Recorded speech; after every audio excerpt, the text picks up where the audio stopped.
Welcome to the Focus and Chill podcast, where we discuss productivity tactics that work for neurodiverse individuals.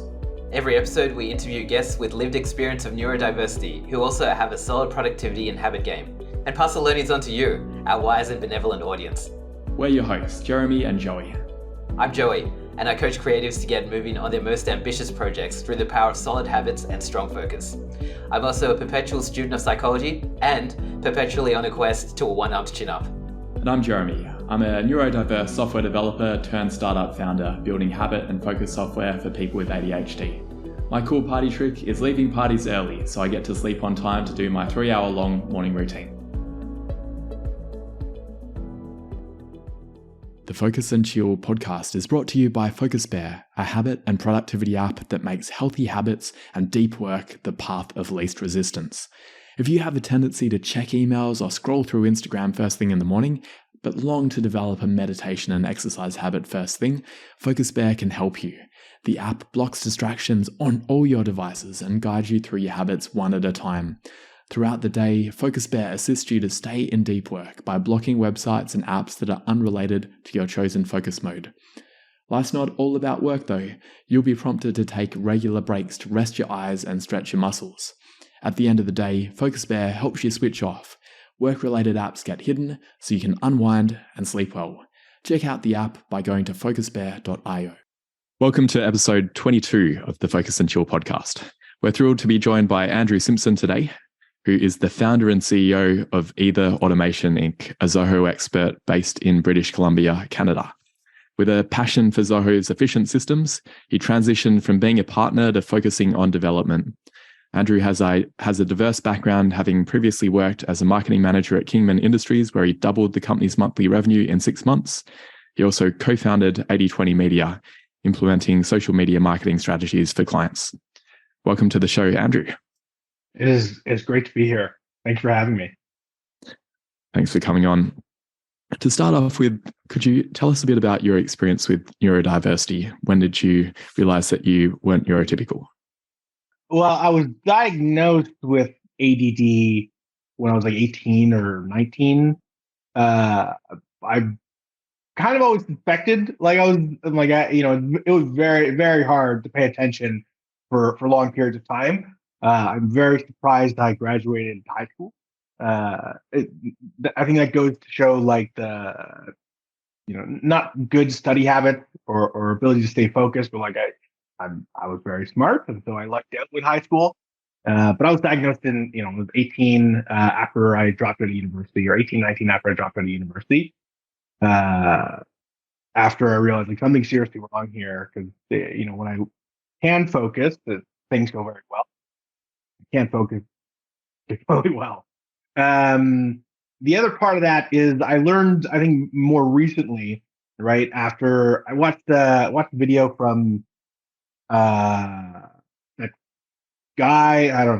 I want to see Johnny Harris or something like that about his dyslexia, and he's describing the symptoms of what he sees with letters and shifting. This sounds familiar. This is why I can't read sheet music, right? Which was particularly problematic when I used to make music. I couldn't read the music, so it was okay, this is I get music, I just can't read it. So yeah, so that I'd say that's kind of the background of it. In terms of challenges, studying was very difficult. I dropped out of university before I was diagnosed with ADD, particularly because it's extremely difficult to study for long hours, or do anything for long hours. Stay focused on something. So that was particularly difficult. Reading was also difficult. So I ended up working around that. I read often now, but not with a book. So I'll listen to an audiobook, and I go through a lot of those now that it's I can fidget and look somewhere else, and hey, look, there's a bird, and still consume the content. That's been incredibly helpful since that's kind of how I dealt with that. Yeah, and there's probably a lot of things that make it easier now than it was when you were 18. The school system probably wasn't set up well to be aware of people who might have attentional challenges. Yeah, it's interesting. Like I remember specifically with math, I'm extremely good at math, right? And I would get correct answers on tests, right? But I wouldn't show my steps because I forget the steps, right? I would just like write down the answer. And then out of 5 points available for a particular answer, I got one of the points, which is the right answer, but the other four were for showing my steps. And I'm like, this sucks, but I got the right answers. Yeah, but you didn't show your step to get to the answer, so you only get 1 out of 5 points for each of those questions, right? So, yeah, that was brutal. It sounds really demotivating because it probably showed Yeah, an immense amount of promise. And yeah. I was like, I got the right answer. Like, give me the whole five. He goes, no, you get 1 out of 5 for the right answer. You didn't show you. Yeah, it's very demotivating. But like, I was good at math, and this is kind of how I passed high school. Was like, getting the right answer is just not showing how I got there. mm. And how about the positive aspects of it? Because you've been a founder for the last 10 years. Has that been partly as a result of wanting to control what you focus on? Yeah, so I think with like being a founder, especially the early stage of a company, like you jump from one thing to another, right? And there are lots of critical problems, like things that are on fire, which I think worked really good for an ADD brain. As the company grows, like and things get more systemized and less stuff, catches fire, right? It becomes more problematic, but at the beginning of the company, everything's shiny, everything's new. You get to create all this stuff, and so I think the ADD is extremely helpful there. But yeah, by the time it's like, hey, there are processes to raise an invoice, just like, or no, we have a set price. You can't just make up a number that you feel like it. Things start to get more difficult. Yeah, I can totally relate to that. I think I tend to thrive in environments where there's a bit of a crisis going on or opportunities to be creative, which is sometimes Yeah, stressful. I have a manager, right? Very good at not the crisis situation, right? He had a chat with me the other day and goes, if there was ever a car accident or some kind of catastrophe, I would look to you for hey, this is the action take now. Like do this, do this, do this, right? Because I'm sure your brain works very well when there's something fire, but when we need to think about like second order thinking, right? My brain stops working, and like I'll just say, you do that because I'm going to get distracted and start looking at I don't know LinkedIn or Reddit or something like that. Yeah, so you're mentioning your all the shiny things that happen when you're a founder, and also having to implement the dreary processes. Like, would you be willing to tell us a little bit more about your day-to-day work? Yeah, so at this point, I mostly work in sales and marketing for our company, right? So I'll give you a super brief background. Our company's Ether Automation. We do Zoho development, right? And so one of the things I'm very good at programming, right? I code a lot myself on things that I, but at our company at this point, I do very little for like client work, right? So my day to day is mostly, I get a bunch of emails, like message clients, right? It's mostly communications, getting on calls. I don't know what it is, but getting on a call with a client or someone on our team, I seem to be able to go through that conversation. I'll say with like 80% focus, right? Like I can focus during the conversation. Um, Often if they send me an email or a long message, I'm like, I can't read this. I'm going to lose focus halfway through. And so most of my day at this point is spent like, on calls with clients. And then a smaller portion of that is emailing or messaging clients, right? We use Click internally. It's like a messaging platform. So I can communicate with clients text message. And so I don't have to deal with like form communication that sometimes happens in like a corporate environment where it's like, hey, here's all the questions we have about a project. And it's like 3 pages long. Like most of that gets avoided by using short form communication, which I seem to be very. What type of clients are you mainly dealing with? I imagine it's not the corporate clients. So we mostly deal with like it's kind of funny. So we're a Zoho partner, but our primary customer is actually other Zoho partners. So we do a white labeled Zoho development. we have a white label Zoho service. And then Zoho partners come up with ideas with their clients, and then they turn to us and say, I don't want to do this. Here you go. And then we would implement that on their behalf, and then we demo it to them and their clients, and that's kind of how we operate. Yeah, cool. So another Zoho partner that can't do Deluge script, you take care of it for them. Exactly. Yeah. Deluge script, it could be Node or Python, but when we talk about Zoho, it's mostly. Sweet. And how about when you're not working? What are your hobbies? So I have a YouTube channel, right? And I help out. I'm going to say help out in big quotes with our the political process here in our very small town. So for YouTube, I play this mobile game called Polytopia, right? It's like this turn-based thing. Elon Musk plays it, if that's your thing. It's like a newer version of chess, right? So I play that, and then I save the matches, and then I comment on them like John Madden. I don't know if you guys have John Madden down there. He's like this football guy who draws on the screen and says, "You're gonna run this way." Yeah, so I comment right? on yeah NFL. I'm not into football, but like I saw this Mad TV sketch where John Madden tried to open up a corn popper.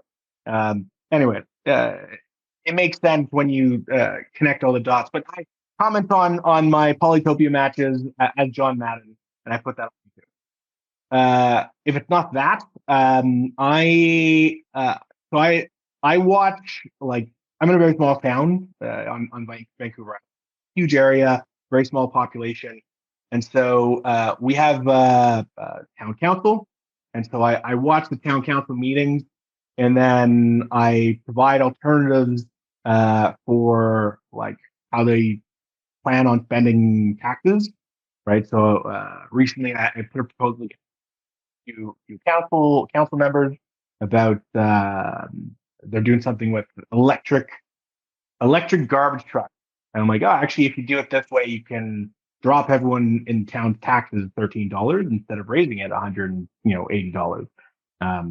So those are the two things I do with my spare time: is weird John Madden Polytopia videos, and my civic duty to help politicians make better decisions. Nice. Are you planning to become a counselor yourself at some point? I have no plans right now. The company takes all my time, and to be honest, I've seen the news with our local news for the counselor. I'm like, that looks toxic. Submit proposals, and that seems like an easier thing to do right now. We're just going to take a quick break. We'll be back in a minute. Hello there, this is Joey. I'm excited to tell you about a project I run where I help imaginative people just like you breathe life into their creative dreams, like writing that book or performing that stand-up comedy set. I know the first step can be daunting. I've been there many times and have helped many people on a similar journey. If you've wondered how to bring those ideas swimming around in your head to life, get in touch. We'll shrink the intimidating dragon of a goal into a cute little lizard of an achievable daily habit that you can do every day to get started and stay moving. Click on the link in the show description to get in touch. And we're back again, and Joy's got a question now. So, Andrew, what does your morning routine look like, and how's that evolved over time? Right now, my morning routine, is get up, shower, teeth, then I have a call with a friend of mine where we create our day. So we talk about what we're resisting, what we're going to do about it, who are we creating ourselves to be that day. Then I eat my breakfast, and then I walk to my office. This is actually our office, right? 10 minutes away from my house. So I walk to the office, and then when I get to the office, I turn on my computer, I sit down, and then this program I use, Focus Bear, not Habit Bear, as I made the mistake earlier. Stops whatever I'm doing to do my morning routine, my office morning routine, which has some exercises, and then it forces me to think about what I need to do that day. So I write down 10 list. and then I use Notion to assemble my to-do list for that day, right? And then that's when I get going. So you do the exercises in the office, but In are the you office, one of yeah. the first Yeah. people there, so you don't have to worry about other people watching? There's also other rooms, and I'm also shameless, so I don't care if people see me doing squats. Like, what are they going to do? Hey, you're doing squats. Yeah, I'm doing squats. They're good for you. I'm gotta get the brain work, blood flowing. I'll do squats in the office, no problem. Love it. I remember at an Yeah. office I was at, we would actually have a push-up competition. Well, when I say we, there was like 30 people in the office, and it was me and this other guy. We'd have this push-up competition, and we'd write our tally up on the board. Oh, sorry, not on the board, on the window. So like people walking by could possibly see like what everyone's score was. Yeah. That's funny. Yeah. Then people walking by can hold you accountable, right? Like, oh Yeah, yeah, that's right. Joey's winning now. Yeah, that's it. That's it. Although I guess they would be possibly reading the reverse of it, wouldn't they? Like if they're looking, Yeah, yeah, maybe. Yowage. Yeah, Yeah, Yowage is winning now. Yodge is winning. I love the call in the morning. Can you tell us any more about that? So I took a personal development course. It was about a year long, called Landmark. It was a communication program, and while I was in that program, they pair you up with someone else in the program, and you do this thing each morning, right? And when I finished that program, one of the other guys who also finished at the same time as me was like, "Hey, this is a good structure. Do you want to keep doing that?" And I think that was like 3 years ago when we started doing that. So I've been having like a call, it's actually 2 calls a day, one in the morning, one in the evening, with him for like three years at this point. So yeah, it works sometimes.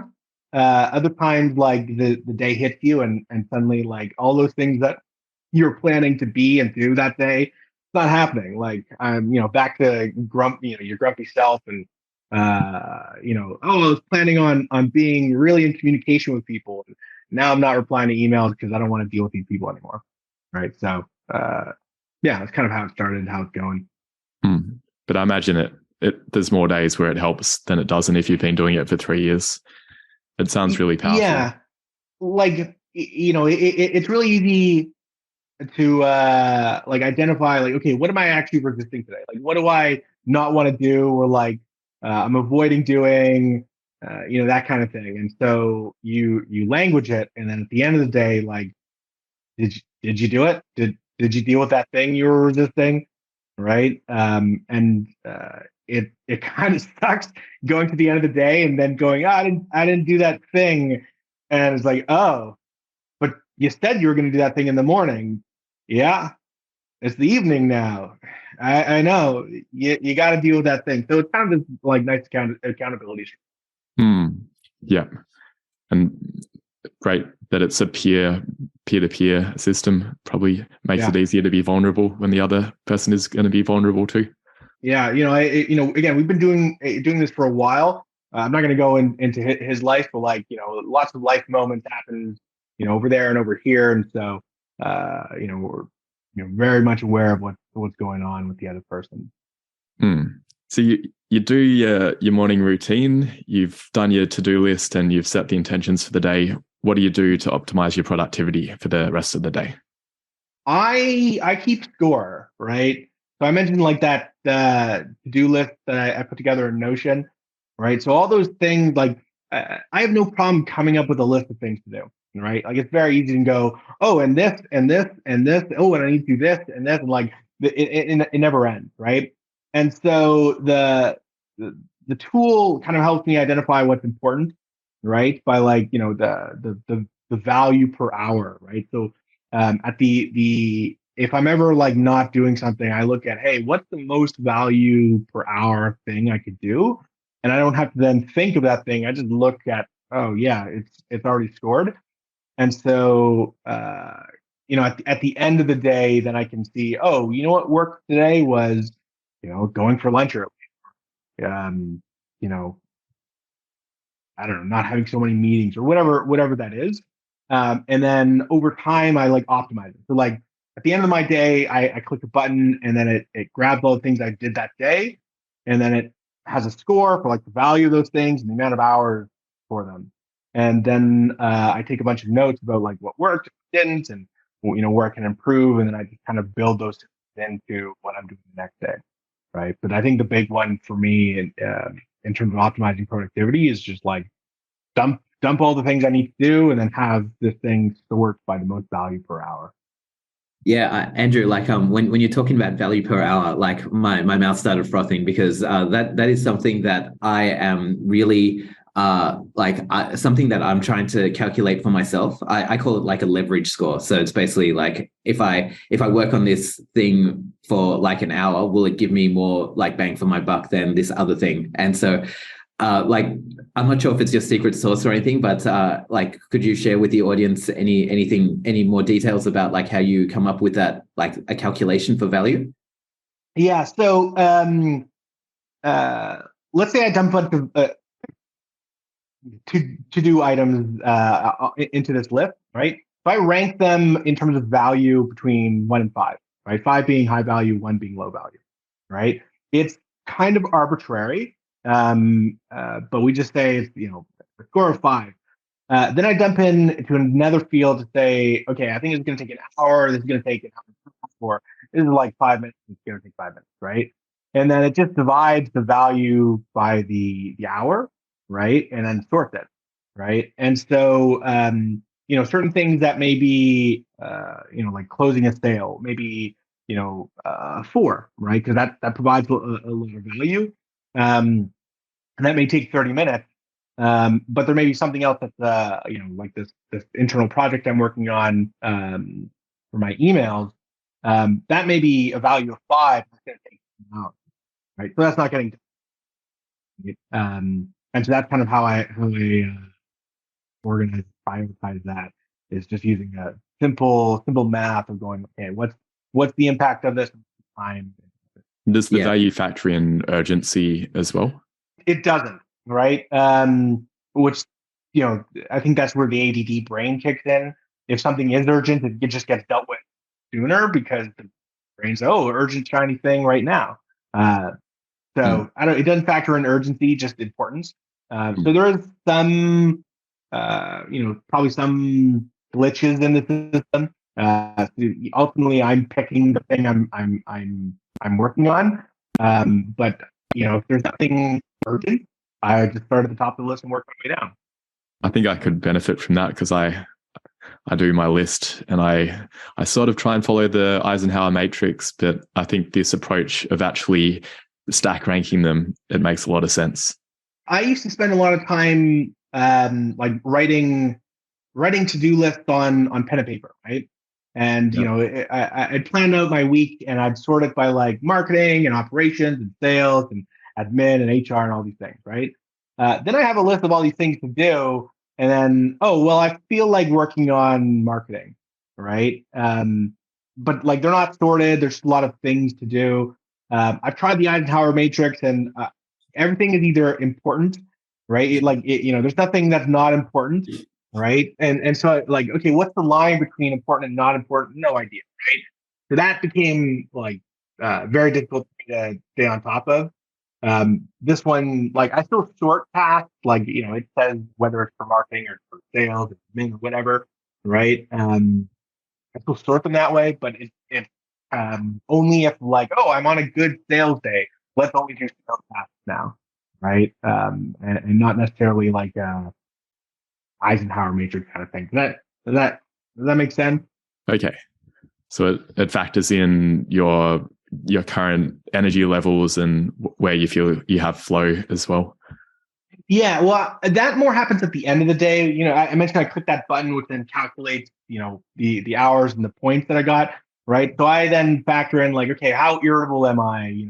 What time did I go to bed last night, or what time did I actually fall asleep, or what's my mood, or what's that kind of thing, right? And then I can run like a report or run some kind of analytics on each day performance over the past year, and see, I seem to work a lot better when I take this scoop of this green powder in during breakfast, like a third into my cup or whatever. It's weird. Like my productivity, the points is on average, 10 more than days without it.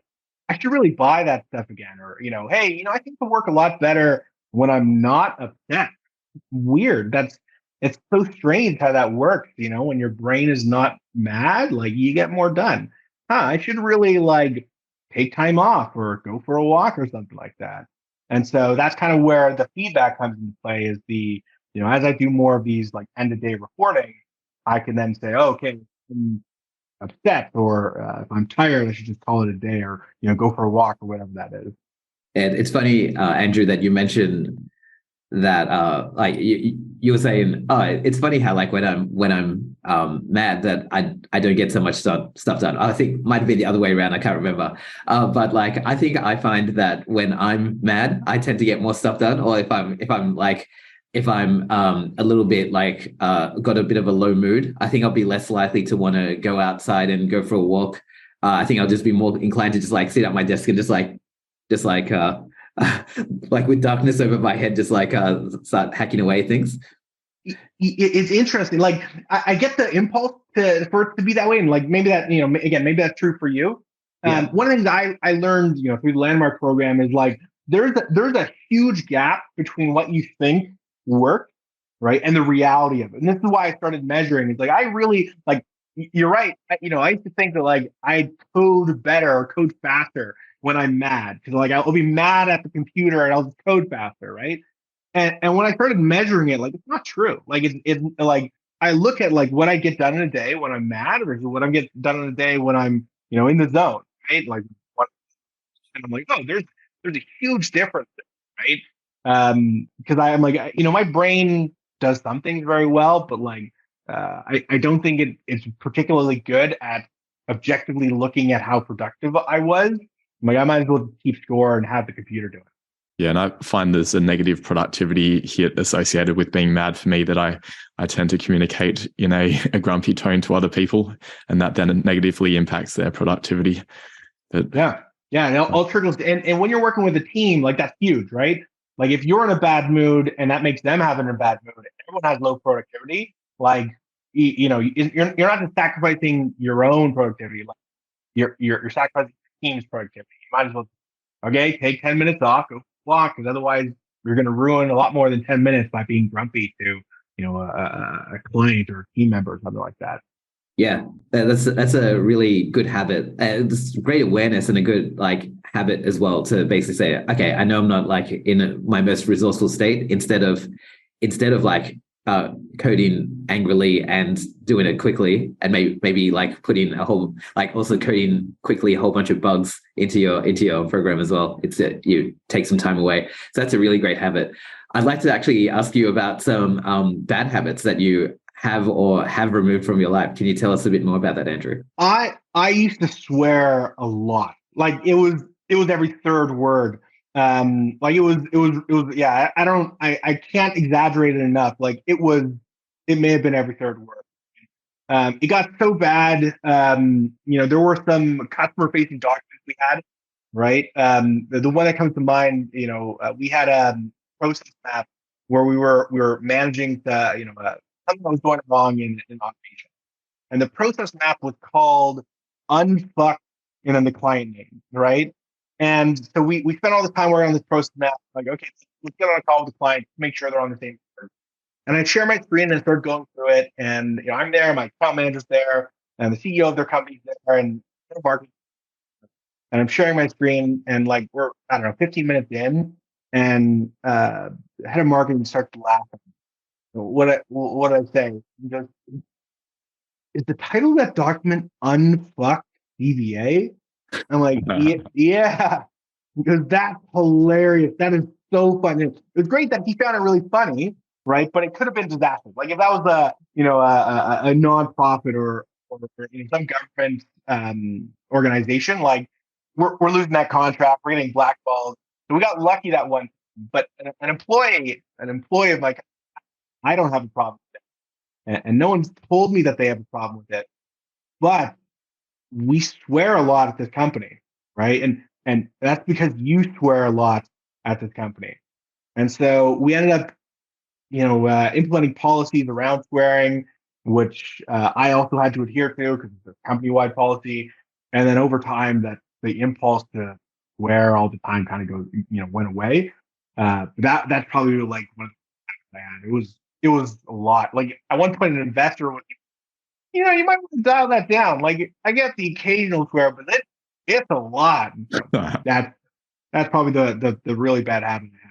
It's funny because Ben Horowitz, who's an investor at Andreessen Horowitz, he, in his book, The Hard Thing About Hard Things, he talks about having had a similar conversation with people on his team. And he was just like, you know what?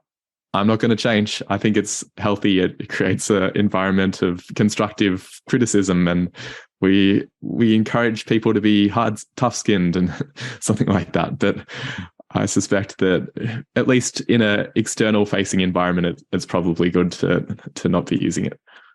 I had the similar thought when that employee came up to me and was like, "Hey, we swear a lot." Like, okay, so either I was thinking the same thing. Like, no, it creates a culture of like you can say what you need to say, communicate, right? And culture of communication is really good. On the other hand, like by saying no to this employee, it also creates a culture of like the boss does what he wants, right? And like that doesn't, that means like, oh, I'm not a team player and we're not a team. Like boss does what we want, and we're all just subjects. And I didn't want that culture, which is why like, okay, let's definitely change. Well, that's really impressive. You've been able to change it because it sounds like it was pretty ingrained. It was every third word. Yeah, there was a lot of swearing. And I haven't counted any so far in this podcast. So just the one, actually the two where I said, unfuck then the client name, which now makes 3. I think unfuck is okay. Like unfuck isn't a swear word, isn't it? It's only the other one. I remember. Well, we can swear, can't we, Jess? We can swear, right? Yeah, swearing is fine. Fucking A. Well, let's talk about how you switch off at night. I'm not really a swearing kind of guy, so I don't think I can do it. But feel free to use profanity to talk about how you wind down in the evening. I take a lot of supplements to kind of wind me down. So I'm not great at winding down, right? Sleep is very difficult, right? So I take this thing that I buy online called Lunamind, which has like melatonin and tryptophan and a bunch of other stuff. I have like a whole plethora of pills to kind of relax me. And then that's all I got.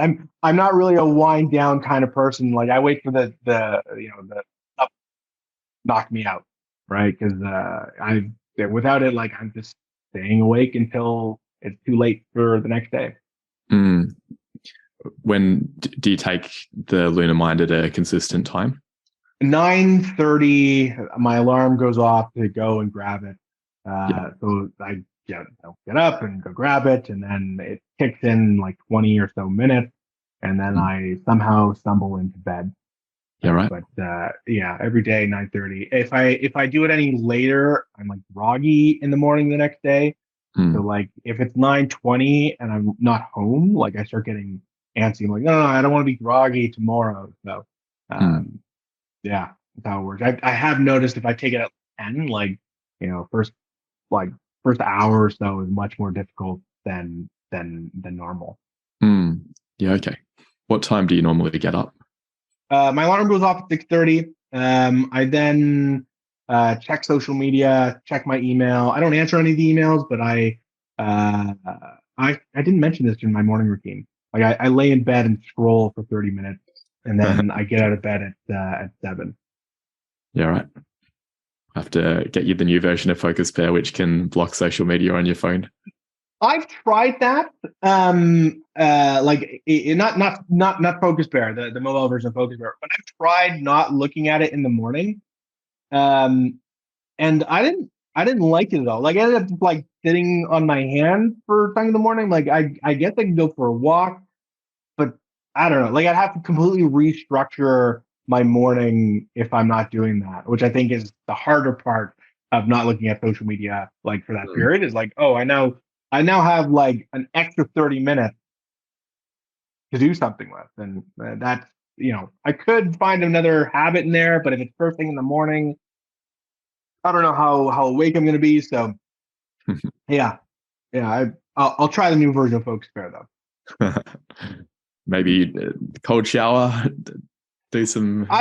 I already do cold. I'm terrible at saying what's in my morning routine. I already do cold shower. I read this thing about having a cold shower helps with like your dopamine receptors during the day, and like that's apparently the big thing for ADD is like, oh, your brain is not doing dopamine by like the drug they give you NDRIs, right? And so I do cold showers. Oh, apparently it's like 30% more dopamine. Cool. My brain could use 30% more dopamine. So I do cold showers already. So you do that after you're in bed, letting your body wake up. Then you'll get up and at that point have the cold shower. Exactly. Yeah, and it's Canada, so it's really cold. Like in the winter, like it's a really cold shower. Like sometimes, like I leave the shower, my skin's look kind of red. It's terrible. I don't know why I do that. Yeah, it's probably literally just above freezing. Sometimes, yeah, like when it's really cold out there, like it might as well be frozen water because it's brutal. It's really cold. Yeah, I know. Like, so I'm a big fan of the cold showers in the morning as well. And so I'm in Sydney, and it's not proper. Like, I'm pretty sure it's not proper cold. It's not proper Canada cold, but I can tell you that during winter, when I have the cold showers, I like parts of my body start feeling numb. Like I get like numb legs and like numb, like brain freeze and stuff like that. But it's meant to be just really like Andrew was saying. I think it's like one of those things where when you shift your body like in one direction with an intentional stressor, the body like tries to balance it with like more good stuff. It's basically like going, oh, okay, we need to sort you out. So you end up feeling like euphoric, like especially if you got a dose of caffeine after it with tea or some coffee. Yeah, you just feel unstoppable. Yeah, the problem is like I don't feel euphoric after those cold showers. Very cold, and I'm like I'll bitch and whine about it. But I don't have caffeine until I get to the office, and I'm realizing like, man, there's things I've left out of my morning routine.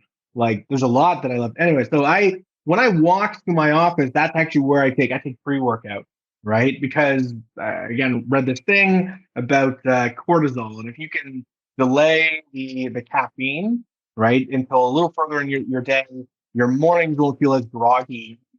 Oh, don't talk to me until I've had coffee, right? So, that takes about an hour and a half, could be 2 hours for after I wake up until I get any caffeine. So, yeah, I don't really feel euphoric, just cold, and now I gotta go outside and walk to work. Oh, okay. A lot of things to talk about, Andrew. It sounds like you're a fan of the Andrew Huberman podcast. Is that correct? Or no? Sort of. Every once in a while, I see his shorts, and I'm like, oh, okay, that's a good point. I'll do that. But it's like an hour and a half long. What, 3 hours? 3 hours. Yeah. Sometimes, all I know is like that's so long. Like I'm waiting for like GPT-4 to be able to summarize that in like a paragraph or something like that. It's too long for me, and I don't have 3 hours to listen to this guy and take notes. I'll just watch the short and take the compressed version. Yeah, I do like I like it short whenever I see them.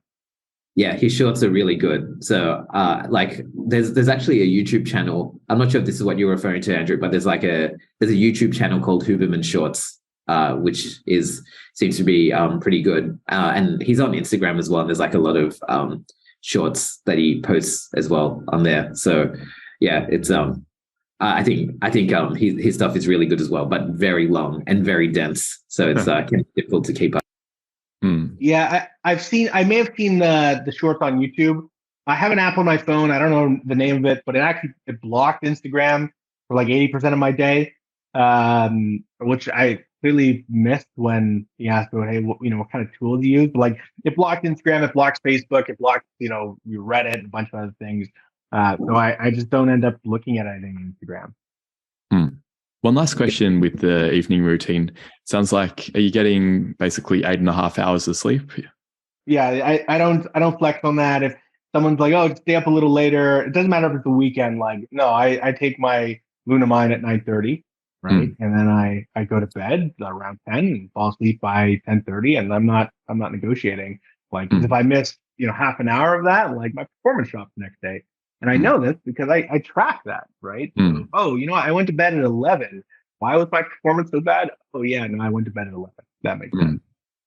Yeah, I'm the same. I need that amount of sleep, and I've felt a bit bad about that, but I think it's the only way. That it's an exponential difference. Oh yeah, sleep's important, and I don't understand some of those entrepreneurs that like, no, 6 hours is enough. I'm like, no, it's not. Like, you're not getting stuff done if you have 6 hours of sleep. Well, one of the tricky things about sleep deprivation is what I've read is that the more sleep deprived you are, the less you are aware of the effects of the sleep deprivation. It's almost like you've descended in. It's just like the water that you start swimming in, and so like you can get into this vicious cycle of basically getting through with like a substat, like you're getting through with a 30% battery, and then you just like get used to living an unoptimized life, which is what Derek Sivers would recommend, but that's a different story. In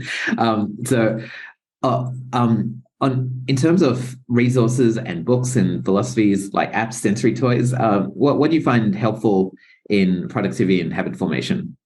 Yeah, I'm a religious Notion user, right? So I organize my whole life. So the task tracking thing I mentioned, the daily report of like how my performance was, everything from like goal setting. I also have a second brain in Notion, right? Like I'm a religious Notion. I would recommend that, right? Like my entire life runs out of Notion, right? Not a thing I think of or thing I need to do or thought I have or thing. Anyway, it's all in Notion. In terms of philosophies, I think it was Heidegger talked about like the importance of language, right? And so this may have been some stuff from Landmark, this may have been either Heidegger or Friedrich Nietzsche, like that, but I'm a firm believer in honoring my word, right?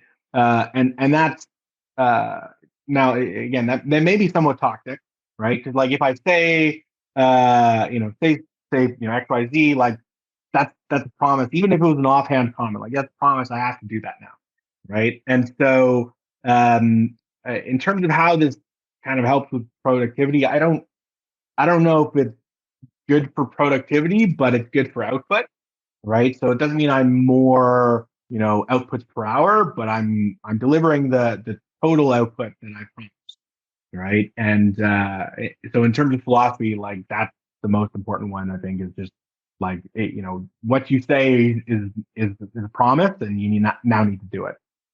Right? That seems really aligned with the call that you have in the morning and the evening as well, having that accountability there. Yeah, and he has the same exact same philosophy. Like, these are it's an integrity issue, right? And from my understanding, performance is derived out of integrity, right? So the most basic level of integrity is just honoring your word, and then it kind of goes up from there. But yeah, I mean, and some layer, like I guess this could be toxic. I think it's toxic if you hold other people to this level of their word. But like, this is what I use to like, hey, no, I said this, and this is what I'm going to deliver. And this is what I promise. So that's kind of sometimes it means I work longer because I said this is going to be today, and I just got distracted a bunch of times, and now I'm just working longer because I promised to get it done for the end of the day.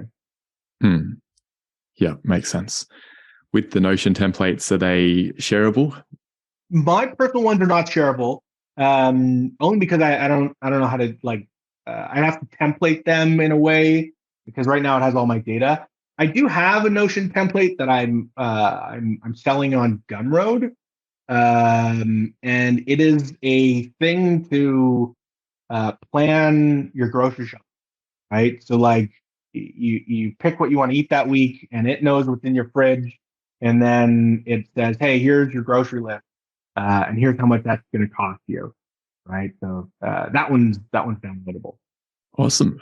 Well, I was about to ask you where people can connect with you or find your work, so we'll have to include that Gumroad link as well as your LinkedIn profile. Yeah. In terms of where to connect me, I'm a heavy LinkedIn user. I post 3 times a week. Actually, it could be 4 times a week. I do all my stuff through LinkedIn. Well, Andrew, it's been wonderful having you on. Do you have any final words or asks for our audience? Add me on LinkedIn. How's that for a final word? That's a great final word. And thanks, and we'll wrap the show with that. Thanks for tuning in to this episode of the Focus and Chill podcast. To listen to other episodes, jump onto podcast.focusbear.io.